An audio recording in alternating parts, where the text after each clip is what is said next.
We are heading up over, I think it's Unaka Mountain. It's right after Beauty Spot, which was absolutely stunning last night. I'm so glad that we pushed on and camped there because it was just the epitome of a great campsite on trail. So we just really, really enjoyed it. But today we're hiking through a pine forest. And it's really, I mean, it hasn't been very often that we have hiked through one, because most of them are all deciduous hardwoods. So it's kind of nice. It's cool and it's refreshing. It's going to be another hot day today. But I just wanted to mention, when we were back at Uncle Johnny's, I was having coffee with a gentleman who was there. And he made a comment. We were just talking about the people on the trail and the trail itself. And he said, you know, when you decide to hike one of these through hikes, he said, when you decide to hike the Appalachian Trail, he said, you're married to the white blazes. And he says, you really can't go down any side trails that you see. And you know, you just have to keep staying on the trail for the whole duration in order to get to the end. And I just thought that was a really unique way of describing the commitment to a through hike, is like being married to the white blazes. And it's true. When we hike, there's so many little side trails, and some of them lead to vistas and some of them lead down into the valleys, and there's just trails all over the place, but you can't take any of them because you got to stay on the white blazes. So I just thought that was interesting, an interesting description, being married to the white blazes. And then we just camped next to a guy. I took a couple pictures of him. His trail name is, the heck is it? Now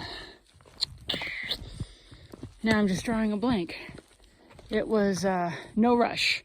That's what it was. And he had his tent kind of all decked out with his hashtag No Rush and his deep state satellite proof tent. And he's funny, interesting guy. He's had a bunch of accidents, has died a few times, but most recently had a knee replacement. The doctor said he should probably wait a year before hiking the trail, but he was like, I could be dead by then. So he came out, he hikes 3 to 5 miles a day. That's his pace. And he said he was an electrician from Somerville, Mass, out in Boston. And he said he used to be angry and cranky and unhappy. And he said he hiked the trail in 2017. And he said it changed his soul, which is just really sweet. And he said, you know, I am just so happy and I just live my life from day to day. And he just bought a hostel up in New Hampshire, Goshen, right out of the White Mountains. So he's going to be leaving trail to go get that set up. So congrats to him. Can't wait to hike the Whites to see what he's done with it when we get there. So kudos to No Rush. I love it when I meet people that are just like doing their own thing. He goes, all his friends think he cracked up, but if anything, he's really found himself. So he was really sweet to talk to. Yeah, so that's it. So our day today, I forget how many miles. It's supposed to rain tomorrow, so we're trying to figure out what we're going to do tonight. But anyways, a little stroll through the woods.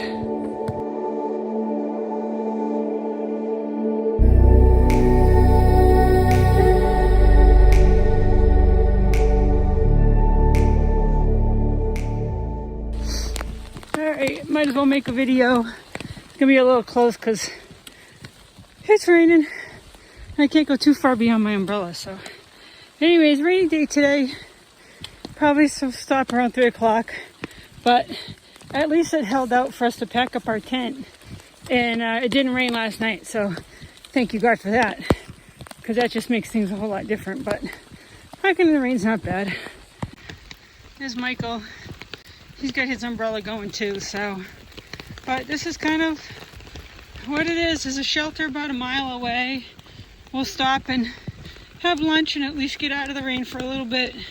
Like I said, the rain's supposed to stop around 3 o'clock, so not too bad. At least we don't have to set up the tent in the rain, hopefully. So we'll see. We'll check the weather when we get there. But look at these flowers. These are all trout lilies, and they are just blooming don't know if you can really see them, but they're just blooming everywhere. And the flowers right now are just really amazing. The amount of flowers that are starting to bloom, and it's so cool. I mean, it gives me a chance. When I stop at a hostel, I stop somewhere, I research so I know what they are and what parts are edible and what's not edible and what they're good for. And it's kind of cool to see it be out here, and you literally watch them from the time they start poking out and you're like, what's that? And then all of a sudden they flower, and yeah, so that's about that. So we'll just keep going. How you doing, Mike? Not good. It's a rainy day, you know, slow and steady. My map's getting wet. Uh-oh. All right, well, let's find a place to put it.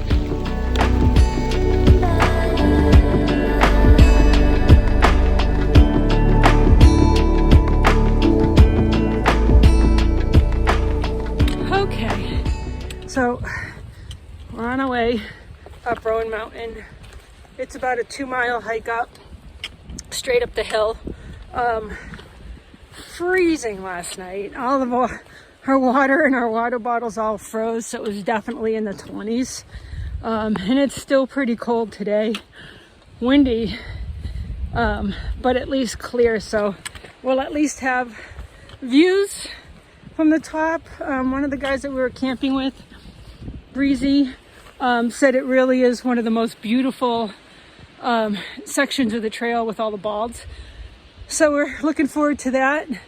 And then Rowan Mountain is the last mountain above 6,000 feet until we get to Mount Washington. So technically it's all downhill from here to New England, which doesn't seem like it, but I guess it is.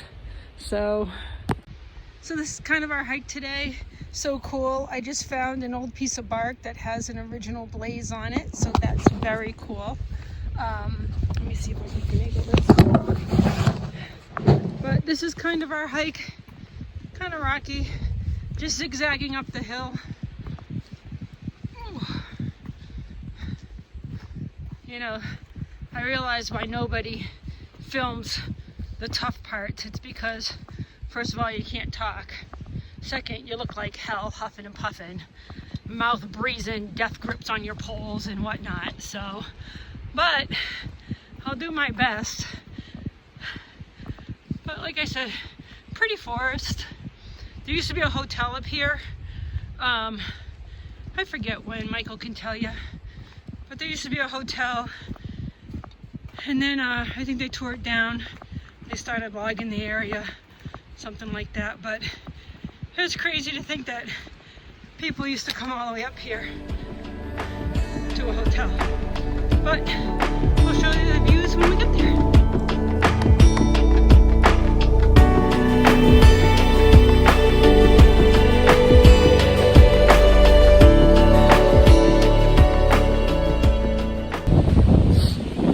So I think we just left the site of the hotel. I got a picture there. It's kind of cool, but it is cold and it is windy. I don't know if you can hear it, but there's supposed to be some really nice views today, but we're not going to be able to stay long because my hands are freezing. I think we're walking the old railroad bed from when they used to take a little train up to the hotel before the road was built. I think this might be it. Kind of cool though. Right, Mike? Good morning. It's day 50. Yesterday marked the end of week 7 for us, which is good, I guess. I mean, when we left, I wasn't sure if we'd do 7 hours, 7 days, 7 weeks, ultimately 7 months, but we'll see. We're still on a pretty slow pace. I don't know how it's going to work out. But anyway, I just want to show you. This looks like Maine. It's some sort of fir forest, fir trees. Rare ecosystem in North Carolina, apparently. So, but pretty cool. You can't really see that, but it's It's a spruce forest. Kind of nice. I haven't posted much lately. I just haven't seen anything worth posting about. Kind of serious stuff. Nothing really funny that struck my chord. Struck that chord with me that I wanted to share. But I will share this story because it's a funny story. I've told it a number of times already on trail. I hate to say it's got something to do with commodes. I apologize because it seems like I'm always talking about that. Not on purpose, but maybe that's where the funny stuff is. Anyway, a friend of mine, this is who happened to believe every word of it, in the military with me, was on a C-130, which if you don't know is an Air Force cargo plane. This was a couple years ago overseas. Crammed in the back of the plane, a couple of interfacing rows of net seating. If you've ever done it, your knees are intertwined with the person across from you. Mixed company, male, female, doesn't really matter. Cargo pallets in the back of the plane. So anyway, it's noisy, it's hot. You can't really communicate. Everybody goes in the back, crams in, and falls asleep. So he tells me that he's got to go to the bathroom. He's got to take a crap. He knows there's a commode on the plane. He doesn't know where it is. But his body's like, buddy, you can take care of this, so do it. So he gets up, crawls across 8 or 10 laps of people. Whoa! Pissing them off, obviously. Through hand and arm gestures, is able to communicate with the crew chief in the back, the flight engineer, whatever, load master, that he needs to use the commode. So the guy smiles, turns around, points to the back of the plane halfway up on the wall. So my friend, to his horror, looks over and sees this commode mounted halfway up on the wall in the back of the plane, in full view of everybody. A couple of ramp steps to get up there. So he's like, Jesus, he crawls over the cargo pallets. So on the trip, he's deciding whether he's gonna own this or wimp out. What's he gonna do? So he decides he's gonna own it. So he goes up there. I'm just gonna stop. So he goes up there, right? He said, I walk up the ramp steps. I turn around. He goes, before I drop my drawers, he goes, I'm making eye contact with everybody that dares to look at me. He goes, everybody's looking at me. He goes, I'm making eye contact till they look away. Finally, when everybody's looked away, he goes, I drop my drawers, sit in the commode, face everybody again, making eye contact, getting everybody to turn away. Finishes his business, has to stand up and wipe his derriere. Does so again, making eye contact with everybody that happened to turn around. He goes, I just stared them down till they looked away. Finishes his business, comes back, crawls over the cargo pallets, crawls over these people, gets back to his seat, and he goes, I'm feeling pretty good about myself. I'm feeling like, hey, I own this. Not many people in this plane would do what I just did. He makes eye contact with a guy across the way from him, diagonally across the way from him. He goes, the guy looks at me, smirks, shakes his head, gets up, crawls over the people, over the cargo pallets, up the ramp. He goes, I'm looking at him, just trying to figure out what's going on. He goes, he gets up there, turns sideways. Just before he's dropped his drawers, he reaches behind him, grabs the curtain and closes the curtain. He goes and sits down, disappears. He goes, I felt like such an ass. He goes, I had no idea there was a curtain for privacy. He goes, I went up there and crapped in front of this whole plane load of people. He goes, I can only imagine the laughs they had after at my expense. So anyway, nothing funny on the trail, but I share that funny story with you. See ya.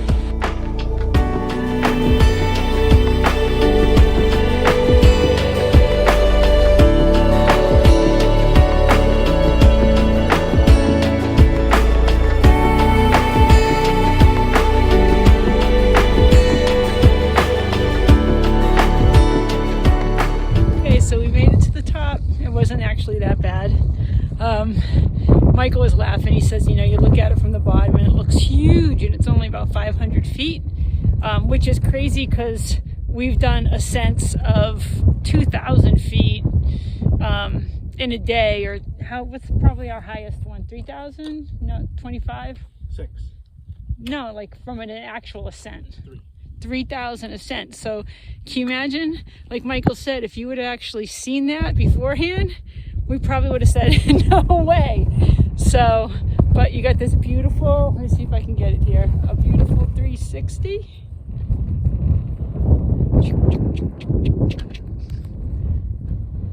And it just makes me think, like, that whole idea is, you know, God doesn't show you what's in your future for a reason, because you wonder if your mind plays games out here. Like, if you see something like that, your mind says, oh my gosh, that's so hard, you're never going to do it. And it actually fights against your body to some degree, as opposed to if you have no idea where you're going and you just walk and you're not really fighting against anything. So so I can't help but think that's why God doesn't reveal our future all the time, because if he did, we might go, heck no, I ain't doing that, you know. So there's a reason for everything, but sometimes he does reveal little bits. But like he says, if you just stay on the path, focus on the path and don't turn left or right, then you'll make it to your goal. And hopefully from the top you get to have a view of your life and look back and see all the little hills and valleys that made up your journey.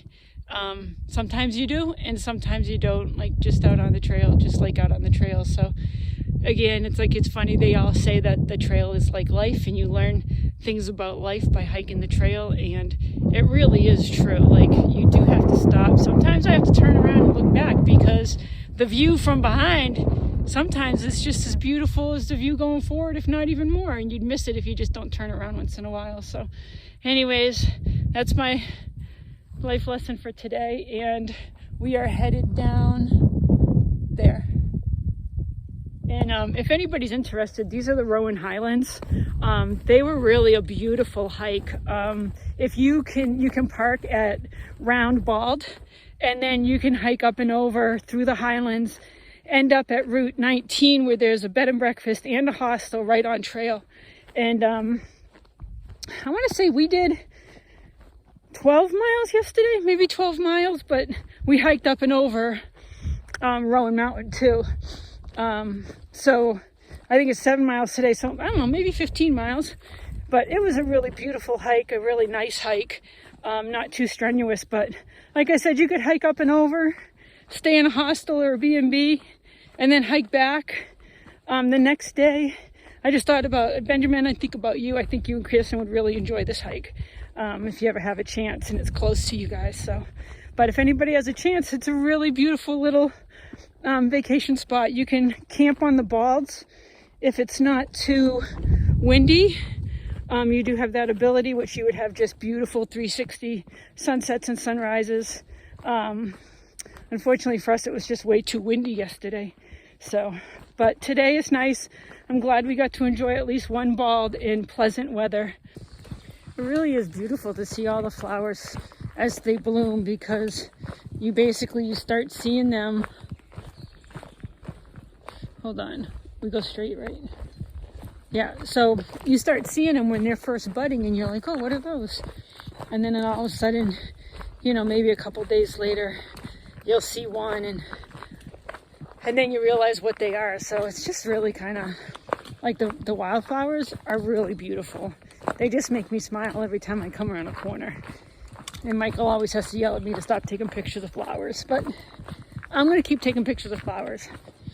I might even start taking more pictures of crazy trees, because I'm inevitably coming across trees that they're just crazy. Like, how is that thing, first of all, still standing when it's leaning at a 45-degree angle, or just has some kind of crazy shape to it? But I'm going to start taking pictures of them anyways, because I think they're cool, and maybe you will too. Right, Mike? That's right. Day 51, we're heading into town. We got about another mile or so to go. It's early, it's like 12:30. We're in town, staying at a hostel, I guess. Hostel has its own brewery. See how that goes. Anyway, hey, just getting caught up on trail names. So, Karen's been pushing slow and steady. Not a big fan. We did see Talladega Nights the other day. So I'm thinking we should be shake and bake. Not that we can explain it, who's shake, who's bake. But I thought shake and bake was a lot more fun than slow and steady. The last individual name I got for it, I don't know if I mentioned it before, but was Squatting Bear. And I used that for a few days. Everybody thought it was fantastic. But Karen didn't like it, so we'll see what happens.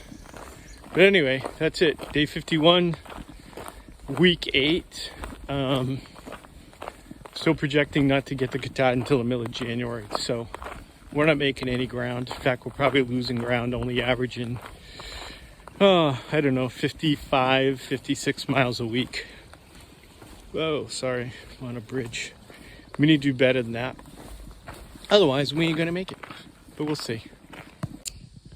All right, so yeah, we stayed at the station last night and we were checking out today, or actually having breakfast today.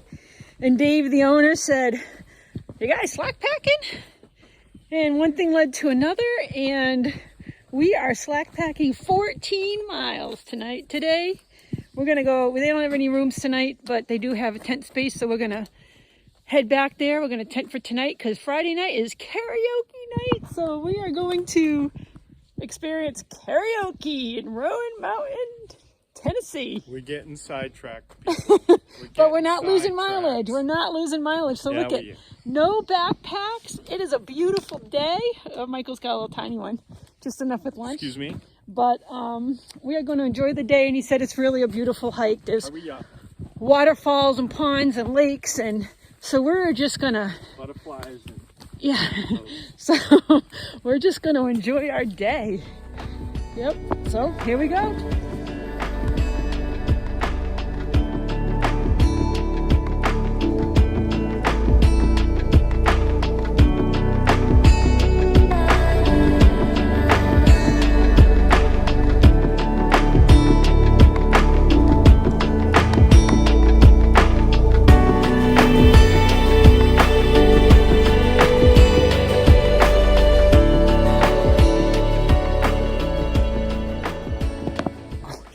He's yelling at me again. I'm gonna catch it on video.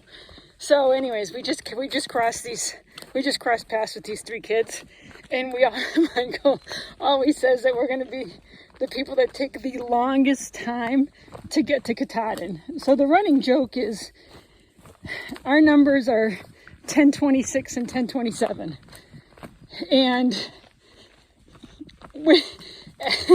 as we hike, the numbers around us keep getting bigger and bigger.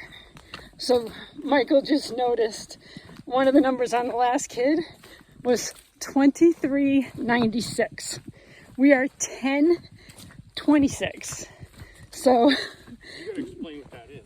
Oh, that's your hiker tag number. So when you start hiking the AT, they give you a tag and you have a number, and they basically have a running total of all the people. So everybody has a number. Obviously, the earlier you started, the lower the number. The later you started, you get a larger number. So 2396 is what we're hiking around. And most of the people that we're hiking around started the end of March to the beginning of April. So they literally started a month later than us and are at the same spot. So that is how I'll say how fast we're hiking. So our trail name, I believe, is Slow and Steady. So we're not fast. Shake and bake. Michael wants it to be shake and bake, but I keep telling him that shake and bake's not us. Slow and Steady is us. But I just think it's funny the numbers have increased that much. These people, they're hiking like 24 miles a day. People will ask us like, what are you averaging? I'm like 10 to 12. And these people are like, oh, we do 24, like 20 to 30 miles a day, which I don't even know how they do that, because that would be literally walking twice as fast as we walk now, which I don't think we're that slow, but it's just kind of funny. So we will see. What happened, Michael? Nothing. Branch grabbed me. Look what we just passed. 400 miles. Unbelievable, huh, Mike? Yeah. I really, like, 100 miles didn't seem to be a big deal, but 400 miles, that's a lot of miles. But it's starting to sprinkle, so we're going to keep going, and we'll appreciate this moment later on. But 400. I wonder what the over-under was for us.